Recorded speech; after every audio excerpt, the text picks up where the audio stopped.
The screaming had already started by the time anyone reached the road. It tore through the hedgerows like an animal being skinned alive, raw and unbroken, carrying with it the smell of hot metal and split bone.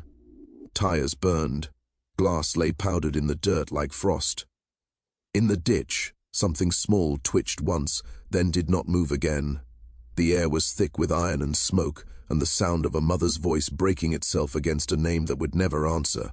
Long after the fire died down, long after the bones cooled and the crowd drifted back into their houses, something else lingered. Not grief. Something older. Something that had learned how to wait. Which city are you watching from? And what time is it right now? The village was the kind of place maps barely bothered to name. Stone walls folded in on themselves. Narrow lanes curved as if trying to hide what lay ahead. Church records spoke more clearly than the people did. Their ink faded but obedient, listing births, marriages, burials, all pressed into the same few surnames over and over again. Winters were long. Summers were brief and smelled of wet earth and livestock. Outsiders passed through without stopping. Those who stayed learned quickly not to ask certain questions. Years before the accident, the house had already been there, crouched low at the edge of the village, its windows clouded as if it were holding its breath. It had seen children come and go. It had heard arguments whispered into floorboards. It had absorbed secrets the way wood absorbs smoke. When the fire trucks finally arrived on that afternoon in 1957, they did not notice the way the house seemed to lean toward the road, as if listening. The family was known. Not well, but enough. A father whose faith was spoken louder than his doubts. A mother whose grief had settled early into her bones. 2 daughters, one quiet, one restless, both already learning how to carry the weight of a place that never quite lets go of its own. When they died, the village mourned properly. Flowers, silence, heads bowed at the right angles, but mourning is not the same as forgetting. The ground was barely settled when the rumors began, soft at first, barely more than breath. The mother walking the graveyard too often, the father praying too hard, the house staying lit late into the night, and then the pregnancy. Twins, they said, born together, breathing together, crying as if they already knew how easily sound could be taken away. At first, they were only infants, red-faced, ordinary, wrapped in blankets that smelled of milk and antiseptic. But the old women noticed how the babies watched the room, how their eyes followed things that were not moving, how one of them screamed whenever the church bells rang, as if remembering something the village preferred to keep buried. By the time the twins began to speak, the house had started to answer back. The village called it coincidence because that word was safer than any other. Coincidence allowed sleep.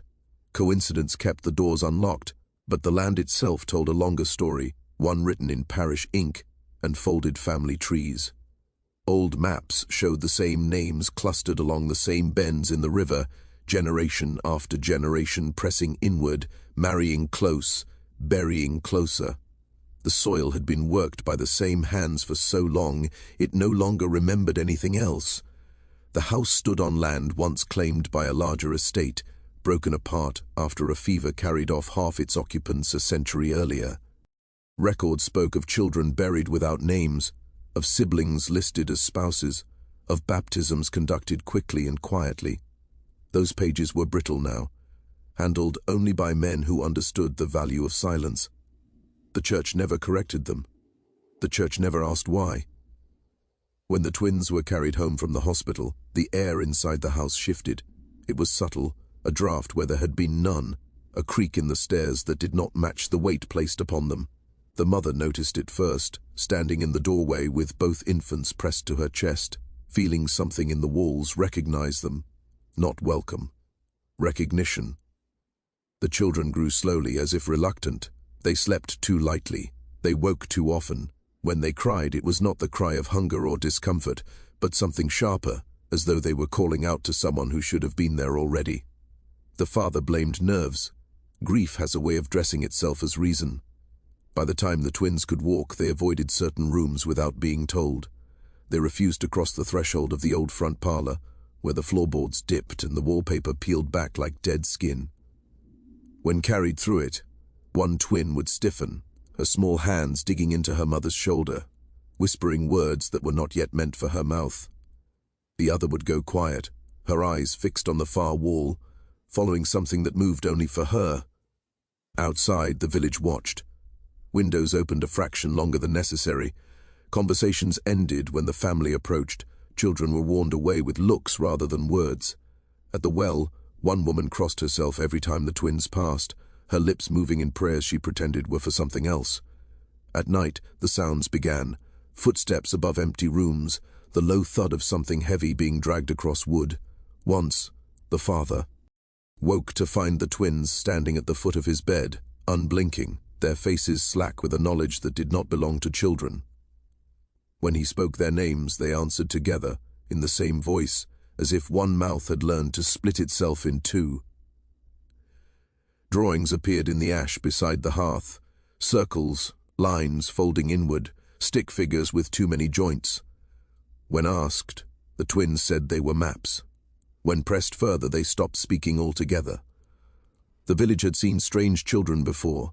It had learned how to survive them. They learned the house the way others learned games. Each crack in the plaster, each soft spot in the floor, each place where the air grew colder for no reason at all. The twins moved through it with a certainty that unnerved their parents, avoiding loose boards without ever testing them, stepping around stains no one remembered making. They spoke to one another in fragments, half-sentences that ended before meaning could fully form, as if finishing the thought might wake something that preferred to sleep. The mother began to hear her dead daughters in their voices, not clearly, never directly. It was the cadence that did it, the way one twin paused before speaking, the way the other laughed too sharply, too soon. Grief has a talent for reshaping memory, but this felt different. This felt precise, intentional. By the time they were 5, the twins knew the village better than the village knew itself. They named lanes by their old names, not the ones painted on the signs. They pointed to fields and said what had been buried there long before they were born. Once, standing beside the river, one of them asked why the water still smelled wrong. No one answered. No one admitted it ever had. At night, the animals began to react. Chickens refused to roost. Dogs whined at doors they had scratched themselves bloody trying to op. A lamb was found torn open in a way that suggested hands, not teeth. The villagers blamed foxes, then sickness, then anything that did not require them to look toward the house at the edge of the road. The twins started collecting things, buttons, broken glass, locks without keys. They hid them beneath the floorboards in the back room, arranging them into shapes that shifted slightly every time they were uncovered, as though the pattern were correcting itself. When their mother demanded to know what they were doing, one twin looked at her and said, simply putting it back. Their father tried to bring order, more prayers, longer sermons. He marked doorframes with chalk, then scraped it away when the lines began to smear on their own. He told himself children borrowed words from adults, that memory could be taught without meaning to teach it. He told himself many things, none of them stayed. The twins began to confuse themselves with those who came before. They answered to the wrong names. They spoke of events as if they had watched them from inside the walls. Once, during a storm that rattled the windows loose in their frames, one of them screamed, not in fear, but in recognition, pressing her hands to her ears and crying out that the sound was wrong, that the night was not supposed to end like this. The breaking point came quietly. No fire, no blood. Just a sentence spoken too clearly to be ignored. Standing in the kitchen, watching their mother scrub the same plate again and again, one twin said, "You used to be my sister before you were my mother." The other nodded, solemn, as if confirming a fact already recorded somewhere official. Silence followed. Not the gentle kind, the kind that erodes. After that sentence, the house no longer pretended. The air grew dense, tasting of damp stone and old breath. The twins stopped sleeping in their beds. They were faux. Instead, beneath the staircase, or pressed together in the narrow pantry, their foreheads touching, their lips moving in rhythm as if reciting something memorized long ago. When questioned, they said the rooms were too crowded at night, too many people standing where no one could be seen. The drawings changed. Figures grew thicker, their limbs bending at wrong angles. Faces were scratched out and redrawn again and again until the paper tore. Symbols appeared that no one recognized, though the oldest men in the village felt an unease they could not name, the sensation of seeing a word from a language they had been taught never to speak. One drawing showed a woman split in two, her lower half rooted into the ground, her upper half holding a child who was also her reflection. Screams began to cut through the night, sharp and sudden, ending as quickly as they started. Neighbors would sit upright in bed, listening for a second cry that never came. By morning, the twins would be calm, glassy-eyed, their throats raw as if they had been the ones screaming, though neither could remember doing so. The mother washed blood from one twin's gums after finding her biting the edge of the table hard enough to leave teeth marks behind. Visitors arrived without announcing themselves. A woman from 2 villages over, who claimed she could read palms but never touched skin. A man who said he studied bloodlines, though he carried no papers and asked only for names, dates, and how closely those names touched one another. Each left pale and hurried, refusing payment, refusing to look back at the house as they walked away. The twins began calling themselves by a shared name, one that did not exist in any record the parents could find. When separated, they became ill within hours, feverish and shaking, their pulses slipping out of rhythm. Together, they were calm. Together they spoke of things that had not yet happened, correcting their parents when they insisted otherwise. It was during one of these evenings that the truth began to surface, not as a confession but as an accident. The father, searching for reassurance in the past, unfolded old certificates, tracing lines that bent too sharply inward. A marriage between cousins explained away as necessity, a birth date that overlapped where it should not, a mother's maiden name that matched a grandmother's married one. The family tree did not branch.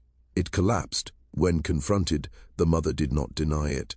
She sat heavily at the table, her hands folded as if in prayer, and said only that it had been that way for as long as anyone could remember.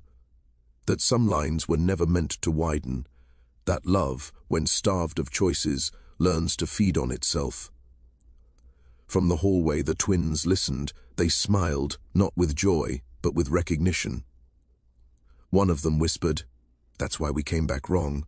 Outside, the village lights flickered, and for the first time the church bells did not ring on the hour. The truth did not arrive all at once.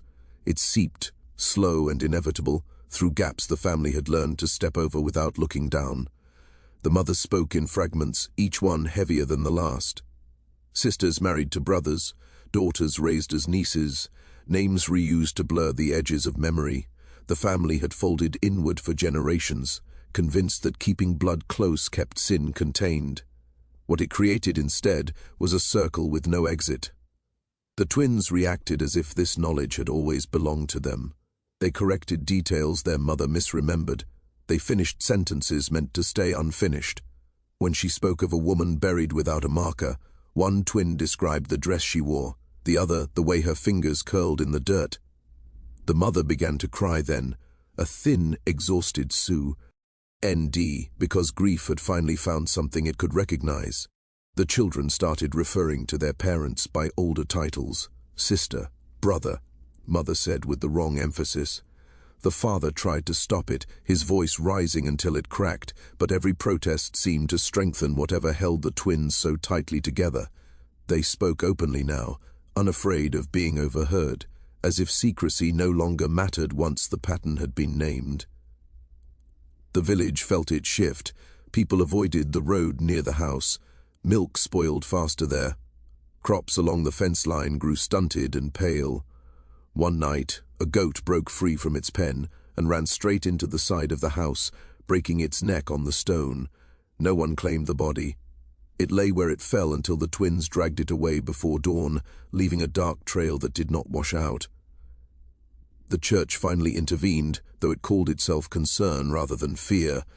Men arrived with quiet voices and heavy tools. They questioned the parents separately, compared stories, traced names back through books they had hoped never to open again. What they found was worse than rumor. The same blood turning over on itself again and again, each generation weakening, warping, forgetting where it had begun. When they suggested the children be taken away, the twins screamed. Not like children, like something being torn from its anchor. Windows rattled. A mirror split cleanly down the center. The parents backed away, hands raised, as if facing an animal they had helped raise but no longer recognized. That night, the fire started. No one admitted who lit it. Some said it was an accident. Others said it had been planned long before the first match was struck. Flames climbed the walls, fed by old wood and older secrets. Papers were thrown in by the armful. Birth records, marriage licenses, pages torn from the parish books. The past burned willingly, curling into ash that lifted and scattered over the fields. The twins were pulled from the house before the roof collapsed. They did not fight. They watched the fire with expressions too old for their faces. One of them leaned toward the other and whispered, "Now it can't find us here." By morning, the house was gone. The space it had occupied felt wrong, as if something had been removed without cleaning the wound it left behind. The village returned to its routines. New fences were built. New stories took hold. But nothing truly ended. The twins were never seen in the village again. Officially, they were taken to a place meant to help children with complicated histories, a building with clean walls and locked doors far enough away that the villagers could pretend distance equaled safety. Unofficially, no one agreed on what happened after the fire. Some said the girls were separated and sickened almost immediately. Others claimed they were kept together until the doctors noticed the way they spoke through one another, finishing thoughts before they were voiced. Years passed. The village learned to breathe again.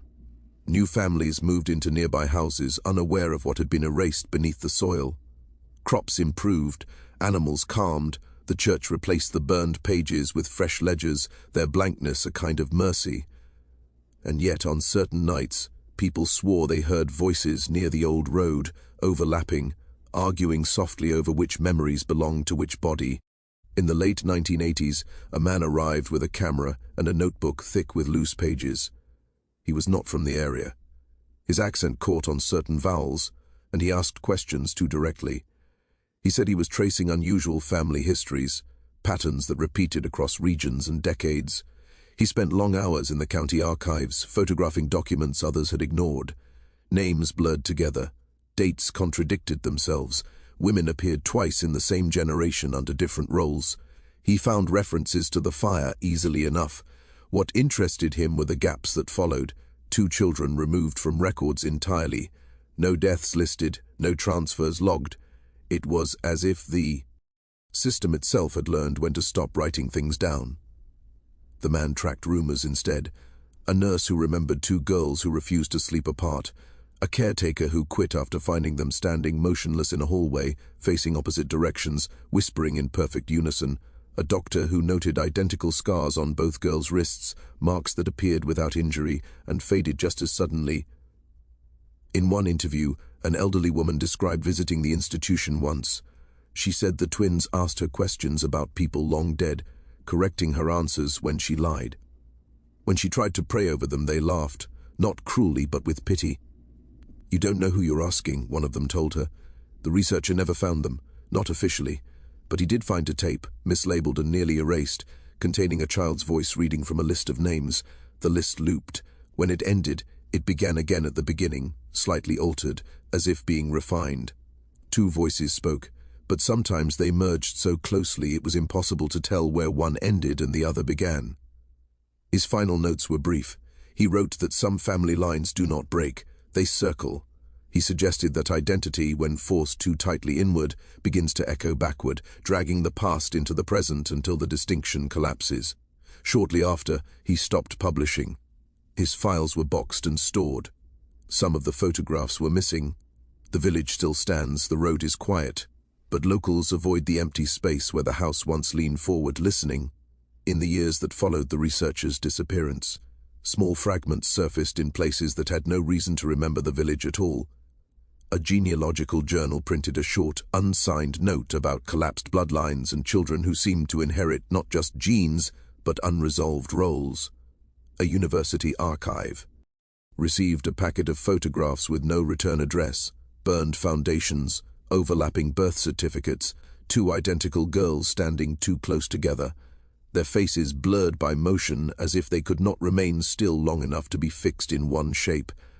Those who studied the materials noticed patterns that felt uncomfortably deliberate. The same maternal names repeated every second generation. Women recorded as dying young appeared later as witnesses at births they should never have seen.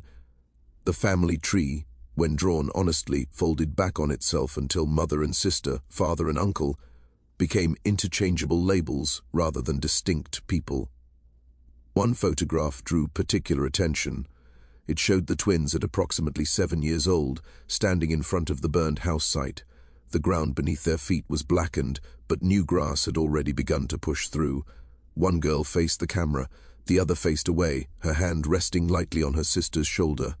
On the back of the photograph, written in careful script, were the words, "We are the part that doesn't die."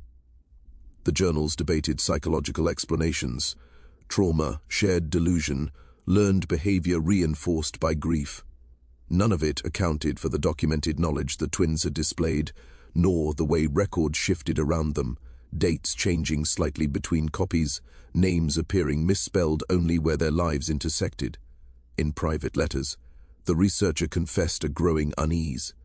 He wrote that the case did not resemble possession or memory recall, but something structural, as if the family itself had become a closed system recycling its own identities. Children were not being born into new lives, but reassigned old ones, forced to continue unfinished roles because no one had ever allowed them to end. His last confirmed sighting was at a regional archive, requesting access to church records sealed since the 1950s. The request was denied. 2 weeks later, his apartment was cleared out. The landlord reported that all personal items were gone, but the walls were covered in notes written in pencil, layered so densely they left grooves in the plaster. At the center of the largest wall was a single sentence circled repeatedly: "If a mother is also a sister, where does the child begin?" The village was never contacted again. Those who lived there aged, died, and took their knowledge with them. But the land kept its memory. Children born nearby were sometimes said to speak too early, using words their parents could not recall teaching them. Once, a set of twins was delivered in a neighboring town. They cried until they were placed together, and when they slept, they pressed their foreheads together, breathing in perfect time. No one connected the stories officially. Officially, there was nothing left to connect. The last trace appeared quietly, without announcement or explanation, buried in a registry no one read unless they were already looking for something they hoped not to find. In the early 2000s, a clerk in a distant county noticed an irregularity while digitizing old institutional files. 2 admissions, years apart, linked by the same intake notes written in different handwriting. The patients were listed under different names, born in different towns, yet their physical descriptions matched too closely to ignore. Same height, same scars, same note in the margin, separation not advised. The clerk flagged the records. They vanished within a week. What remained was a copy half-corrupted, saved automatically by a system that did not know what it was erasing. In it, a final evaluation described 2 women in their 20s who insisted they were not related, only aligned. They claimed they had found each other after a long detour through other people's lives.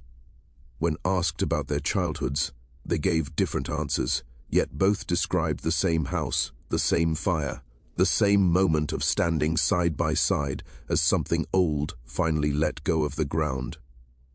The evaluator noted their calm. No visible psychosis, no shared delusions that could be easily mapped. What troubled him most was their language.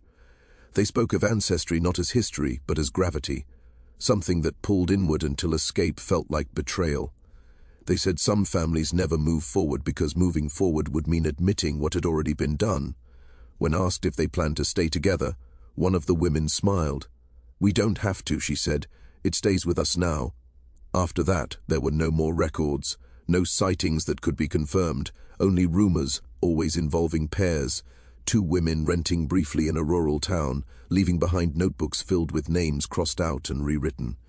2 figures seen walking old roads at night, their steps perfectly synchronized. 2 voices overheard in abandoned houses, arguing softly over which memories were allowed to rest. The land where the original house stood is still empty. Nothing grows there easily. Farmers say the soil feels worked even when it has not been touched. On cold mornings, frost forms in twin spirals, side by side, then fades as the sun rises. Those who know the story understand what was never written down. Some bloodlines do not end. They learn to walk,